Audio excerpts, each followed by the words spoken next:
World cup 2023 ਦੇ ਵਿੱਚੋਂ Pakistan cricket team ਹੋਈ ਬਾਹਰ।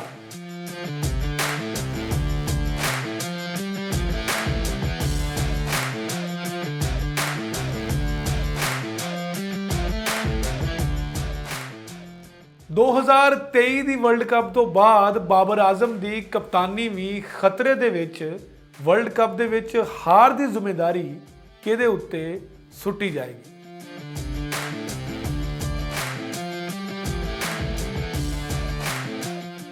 ਸਤਿ ਸ੍ਰੀ ਅਕਾਲ, ਨਮਸਕਾਰ ਤੇ अस्सलाम वालेकुम। ਤੁਸੀਂ ਵੇਖ ਰਹੇ ਹੋ ਇੰਡੋਜ਼ ਟੀਵੀ ਆਸਟ੍ਰੇਲੀਆ। ਨਾਜ਼ਰੀਨ, ਵਰਲਡ ਕੱਪ 2023 ਦੇ ਵਿੱਚ ਪਾਕਿਸਤਾਨ ਦਾ ਸੈਮੀਫਾਈਨਲ 'ਚ ਪਹੁੰਚਣ ਦਾ ख्वाब ਚਕਨਾਚੂਰ ਹੋ ਗਿਆ। ਇੱਕ ਐਸੀ ਕੰਡੀਸ਼ਨ ਸਾਹਮਣੇ ਆ ਗਈ ਹੈ ਕਿ ਇੱਕ ਹਿਸਾਬ ਨਾਲ ਪਾਕਿਸਤਾਨ ਵਰਲਡ ਕੱਪ 'ਚੋਂ ਬਾਹਰ ਹੋ ਗਿਆ। ਹੁਣ ਸਿਰਫ ਇੱਕ ਮੌਜਜ਼ਾ ਨਹੀਂ ਬਲਕਿ ਕਿੰਨੇ ਬੜੇ ਮੌਜਜ਼ੇ ਚਾਹੀਦੇ ਨੇ ਫਿਰ ਪਾਕਿਸਤਾਨ ਦੀ ਟੀਮ ਸੈਮੀਫਾਈਨਲ ਦੇ ਵਿੱਚ ਪਹੁੰਚੇਗੀ, ਕਿਉਂਕਿ ਪਾਕਿਸਤਾਨ ਦਾ ਨੈਟ ਰਨ ਰੇਟ ਜਿਹੜਾ ਹੈ ਉਹ ਨਿਊਜ਼ੀਲੈਂਡ ਤੋਂ ਕਾਫੀ ਥੱਲੇ ਜਾ ਚੁੱਕਿਆ ਹੈ। ਪਾਕਿਸਤਾਨ ਇਸ ਕੰਡੀਸ਼ਨ ਦੇ ਵਿੱਚ ਸੈਮੀਫਾਈਨਲ ਪਹੁੰਚੇਗਾ ਅਗਰ ਉਹ ਇੰਗਲੈਂਡ ਦੀ ਟੀਮ ਨੂੰ 287 ਸਕੋਰਾਂ ਤੋਂ ਹਰਾਵੇ ਜਾਂ ਫਿਰ ਇੰਗਲੈਂਡ ਦੀ ਟੀਮ ਨੂੰ 50 ਸਕੋਰਾਂ ਤੇ ਆਊਟ ਕਰਕੇ ਤੇ ਟਾਰਗੇਟ ਜਿਹੜਾ ਹੈਗਾ ਉਹ 2.5 ਓਵਰਾਂ 'ਚ ਪੂਰਾ ਕਰੇ। ਇਹ ਉਹ ਕੰਡੀਸ਼ਨ ਹੈ ਜਿਹੜੀ ਕਿ ਨਾਮੁਮਕਿਨ ਨਜ਼ਰ ਆ ਰਹੀ ਹੈ, ਕਿਉਂਕਿ ਸਾਹਮਣੇ ਤੁਹਾਡੇ ਨੇਪਾਲ ਜਾਂ ਬਰਮੂਦਾ ਦੀ ਟੀਮ ਨਹੀਂ ਬਲਕਿ ਸਾਬਿਕ ਵਰਲਡ ਚੈਂਪੀਅਨ ਇੰਗਲੈਂਡ ਦੀ ਟੀਮ ਮੌਜੂਦ ਹੈ। ਪਾਕਿਸਤਾਨ ਕ੍ਰਿਕਟ ਟੀਮ ਜਿਹੜਾ ਕਿ ਵਰਲਡ ਕੱਪ 2023 ਦੇ ਵਿੱਚ ਸੈਮੀਫਾਈਨਲ 'ਚ ਪਹੁੰਚਣ ਲਈ ਫੇਵਰੇਟ ਮੰਨੀ ਜਾ ਰਹੀ ਸੀ। ਆਖਿਆ ਜਾ ਰਿਹਾ ਸੀ ਕਿ ਕੁਦਰਤ ਦਾ ਨਿਜ਼ਾਮ ਫੇਰ ਚੱਲੇਗਾ, ਜਿਸ ਤਰ੍ਹਾਂ 2022 'ਚ ਚੱਲਿਆ ਸੀ, ਜਿਸ ਤਰ੍ਹਾਂ 2015 ਦੇ ਵਿੱਚ ਪਾਕਿਸਤਾਨ ਉਹ ਕੁਦਰਤ ਦੇ ਨਿਜ਼ਾਮ ਨੂੰ ਪਹੁੰਚਦੇ ਵਾਟਸਨ ਦਾ ਕੈਚ ਜਿਹੜਾ ਸੀ ਉਹ ਛੱਡਿਆ ਰਾਹਤ ਅਲੀ ਨੇ। ਪਾਕਿਸਤਾਨ ਕੁਦਰਤ ਦੇ ਨਿਜ਼ਾਮ ਨੂੰ ਮੀਟ ਨਹੀਂ ਕਰ ਸਕਿਆ, 2019 'ਚ ਵੀ ਨਹੀਂ ਕਰ ਸਕਿਆ। ਇਸੇ ਤਰੀਕੇ ਨਾਲ 2023 ਦੇ ਵਿੱਚ ਵੀ ਪਾਕਿਸਤਾਨ ਕ੍ਰਿਕਟ ਟੀਮ ਜਿਹੜੀ ਹੈਗੀ ਹੈ ਉਹ 4 ਮੈਚ ਹਾਰਨ ਤੋਂ ਬਾਅਦ ਇਸ ਵਰਲਡ ਕੱਪ ਦੇ ਵਿੱਚ ਸੈਮੀਫਾਈਨਲ ਪਹੁੰਚਣ ਲਈ ਮਜ਼ਬੂਤ ਟੀਮ ਸਮਝੀ ਜਾ ਰਹੀ ਸੀ, ਪਰ ਨਿਊਜ਼ੀਲੈਂਡ ਨੇ ਸ੍ਰੀਲੰਕਾ ਨੂੰ ਇੱਕ ਵੱਡੇ ਮਾਰਜਨ ਤੋਂ ਹਰਾ ਕੇ ਪਾਕਿਸਤਾਨ ਦੀਆਂ ਸੈਮੀਫਾਈਨਲ 'ਚ ਪਹੁੰਚਣ ਦੀਆਂ ਉਮੀਦਾਂ ਤਕਰੀਬਨ ਤੋੜ ਦਿੱਤੀਆਂ ਨੇ। ਪਾਕਿਸਤਾਨ ਕ੍ਰਿਕਟ ਟੀਮ ਸੈਮੀਫਾਈਨਲ 'ਚ ਪਹੁੰਚਣ ਲਈ ਇੰਗਲੈਂਡ ਦੀ ਟੀਮ ਨੂੰ 11 ਤਰੀਕ ਨੂੰ ਅਗਰ 287 ਸਕੋਰਾਂ ਤੋਂ ਹਰਾਵੇ ਜਾਂ ਫਿਰ ਉਹਨਾਂ ਨੂੰ 50 ਸਕੋਰਾਂ ਤੇ ਆਊਟ ਕਰਕੇ 2.5 ਓਵਰਾਂ ਦਾ ਟਾਰਗੇਟ ਪੂਰਾ ਕਰੇ ਤੇ ਫਿਰ ਪਾਕਿਸਤਾਨ ਦਾ ਨੈਟ ਰਨ ਰੇਟ ਜਿਹੜਾ ਹੈਗਾ ਉਹ ਨਿਊਜ਼ੀਲੈਂਡ ਤੋਂ ਬਿਹਤਰ ਹੋਏਗਾ। ਨਿਊਜ਼ੀਲੈਂਡ ਨੇ ਸ੍ਰੀਲੰਕਾ ਨੂੰ ਜਦੋਂ ਮੈਚ ਹਰਾਇਆ ਤਾਂ ਉਸ ਤੋਂ ਬਾਅਦ ਪਾਕਿਸਤਾਨ ਦੇ ਪਲੇਅਰਾਂ ਦੀ ਬਾਡੀ ਲੈਂਗੁਏਜ ਵੈਸੇ ਹੀ ਡਾਊਨ ਹੋ ਗਈ। ਹੁਣ ਪਾਕਿਸਤਾਨ ਕ੍ਰਿਕਟ ਟੀਮ ਜਿਹੜੀ ਹੈਗੀ ਹੈ ਉਹ 11 ਤਰੀਕ ਨੂੰ ਆਪਣੀ ਸਾਖ ਨੂੰ ਬਹਾਲ ਕਰਨ ਵਾਸਤੇ, ਆਪਣੀ ਰਿਪਿਊਟ ਨੂੰ ਬਹਾਲ ਕਰਨ ਵਾਸਤੇ, ਤਾਂ ਕਿ ਉਸ ਵਰਲਡ ਕੱਪ ਨੂੰ ਵਿਨਿੰਗ ਕੰਬੀਨੇਸ਼ਨ ਦੇ ਨਾਲ ਖ਼ਤਮ ਕਰੇ ਤੇ ਫਿਰ ਪਾਕਿਸਤਾਨ ਦੀ ਕ੍ਰਿਕਟ ਟੀਮ ਇਸ ਵਰਲਡ ਕੱਪ ਦੇ ਵਿੱਚ ਕੁਛ ਆਪਣੀ ਬਿਹਤਰੀ ਲੈ ਕੇ ਜਾਏਗੀ। ਕਿਉਂਕਿ ਪਾਕਿਸਤਾਨ ਕ੍ਰਿਕਟ ਟੀਮ ਨੇ ਇਸ ਵਰਲਡ ਕੱਪ 'ਚ ਪਹਿਲੇ 2 ਮੈਚ ਜਿੱਤੇ, ਸ੍ਰੀਲੰਕਾ ਤੇ ਨੀਦਰਲੈਂਡ ਦੇ ਕੋਲੋਂ।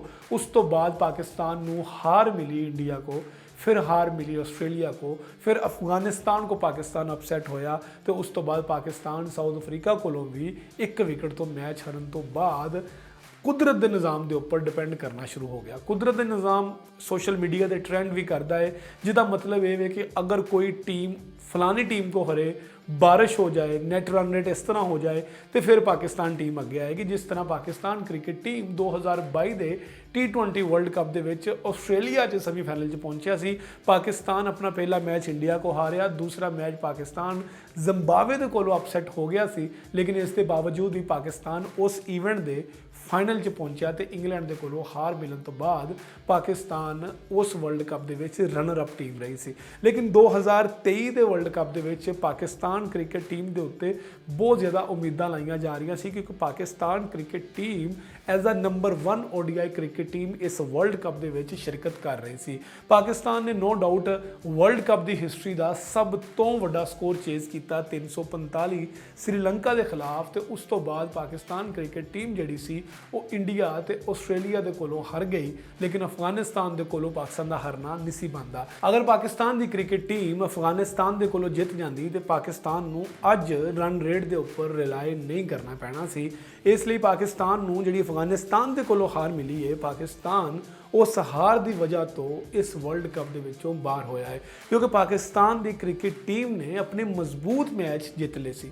ਪਾਕਿਸਤਾਨ ਟੀਮ ਨੇ ਨਿਊਜ਼ੀਲੈਂਡ ਨੂੰ ਹਰਾ ਦਿੱਤਾ, ਪਾਕਿਸਤਾਨ ਟੀਮ ਨੇ ਸ੍ਰੀਲੰਕਾ ਨੂੰ ਹਰਾ ਦਿੱਤਾ, ਲੇਕਿਨ ਇਸ ਕੰਬੀਨੇਸ਼ਨ ਦੇ ਵਿੱਚ ਪਾਕਿਸਤਾਨ ਅਫਗਾਨਿਸਤਾਨ ਕੋ ਹਾਰ ਲੈ ਗਈ। ਉਸ ਤੋਂ ਇਲਾਵਾ ਸਾਊਥ ਅਫਰੀਕਾ ਦੇ ਖਿਲਾਫ ਵੀ ਪਾਕਿਸਤਾਨ ਨੇ ਇੱਕ ਅੱਛਾ ਖੇਲ ਪੇਸ਼ ਕੀਤਾ, ਪਰ ਪਾਕਿਸਤਾਨ ਆਖਰੀ ਲਮਹਾਤ ਦੇ ਵਿੱਚ ਇੱਕ ਵਿਕਟ ਤੋਂ ਸਾਊਥ ਅਫਰੀਕਾ ਕੋ ਹਾਰ ਗਿਆ, ਜਿਹਦੀ ਵਜ੍ਹਾ ਤੋਂ ਉਹ ਵੀ ਹਾਰ ਜਿਹੜੀ ਹੈ ਉਹ ਪਾਕਿਸਤਾਨ ਨੂੰ ਇਸ ਵੇਲੇ ਤੰਗ ਕਰ ਰਹੀ ਹੈ। ਪਾਕਿਸਤਾਨ ਕ੍ਰਿਕਟ ਟੀਮ 11 ਨਵੰਬਰ ਨੂੰ ਆਪਣੇ ਵਰਲਡ ਕੱਪ ਦੇ ਗਰੁੱਪ ਮੈਚ ਦਾ ਆਖਰੀ ਮੈਚ ਖੇਡੇਗੀ, ਜਿਹਦਾ ਪਾਕਿਸਤਾਨ ਸਾਹਮਣਾ ਦਫਾਈ ਚੈਂਪੀਅਨ ਇੰਗਲੈਂਡ ਦੇ ਨਾਲ ਹੋਣਾ ਹੈ। ਤੇ ਇਸ ਮੈਚ ਦੇ ਵਿੱਚ ਪਾਕਿਸਤਾਨ ਕੋਈ ਮੌਜਾ ਅਗਰ ਕਰ ਵੀ ਲਏਗਾ ਤੇ ਪਾਕਿਸਤਾਨ ਲਈ ਬਹੁਤ ਮੁਸ਼ਕਿਲ ਹੈ ਇਸ ਵਰਲਡ ਕੱਪ ਦਾ ਸੈਮੀਫਾਈਨਲ ਖੇਡਣਾ, ਕਿਉਂਕਿ 2019 ਦੇ ਵਿੱਚ ਇਹੀ ਕੰਡੀਸ਼ਨ ਪਾਕਿਸਤਾਨ ਲਈ ਬੰਗਲਾਦੇਸ਼ ਦੇ ਸਾਹਮਣੇ ਆਈ ਸੀ ਕਿ ਪਾਕਿਸਤਾਨ ਅਗਰ ਬੰਗਲਾਦੇਸ਼ ਦੇ ਖਿਲਾਫ 400 ਸਕੋਰ ਕਰੇ ਤੇ ਉਸ ਤੋਂ ਬਾਅਦ ਬੰਗਲਾਦੇਸ਼ ਨੂੰ 100 ਸਕੋਰਾਂ ਤੇ ਆਊਟ ਕਰਕੇ 300 ਸਕੋਰ ਤੇ ਮੈਚ ਜਿੱਤੇ ਤੇ ਪਾਕਿਸਤਾਨ ਸੈਮੀਫਾਈਨਲ 'ਚ ਪਹੁੰਚ ਸਕਦੀ ਹੈ।